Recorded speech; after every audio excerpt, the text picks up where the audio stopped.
আমরা প্রোটেকশন কমান্ডের সাহায্যে কোনো ডকুমেন্টে কোনো লেখাকে প্রোটেক্ট করতে পারি, যার ফলে কেউ লেখাকে কোনো ডকুমেন্টে ইচ্ছে মতো ঢুকতে পারলেও ইচ্ছে মতো সে মুছতে পারবে না। দেখুন এখন আমরা যদি এই লেখাটিকে মুছে ফেলতে চাই অনায়াসে কিন্তু মুছে ফেলতে পারছি, কিন্তু যদি আমরা প্রোটেকশন দিয়ে দিই তাহলে কিন্তু এটা মুছতে পারবে না।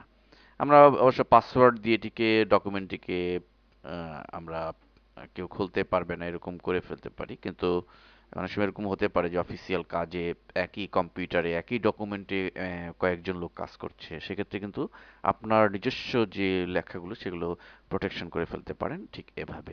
তো এটি করার জন্য আমরা টুলস মেনুতে চলে যাব এবং এখান থেকে প্রোটেক্ট ডকুমেন্ট এটির মধ্যে ক্লিক করব এবং অবশ্যই আমাদের পাসওয়ার্ড দিতে হবে, যে পাসওয়ার্ড দিয়ে আমি যেন আমি নিজে খুলতে পারি। সেজন্য আমরা সাপোজ দুটি 9 দিচ্ছি, 999 দিয়ে ওকে দিলাম, পুনরায় 999 দিয়ে ওকে দিচ্ছি।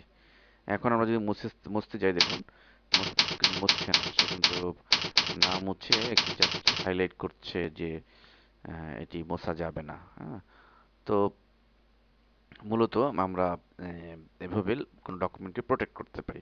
কখনো যদি এরকম প্রয়োজন হয় যে আমাকেই এডিট করার প্রয়োজন হচ্ছে, অর্থাৎ আমি এটি মুছে দিয়ে আমি নিজে নতুন করে লিখবো, সেক্ষেত্রে আমরা টুলস মেনুর প্রোটেক্টে আনপ্রোটেক্ট ডকুমেন্ট করতে হবে আমাদের। এখানে দেখুন আনপ্রোটেক্ট ডকুমেন্টে গিয়ে আমরা সেই পাসওয়ার্ডটি দিব, অর্থাৎ 999 দিয়ে ওকে বাটনে ক্লিক করব।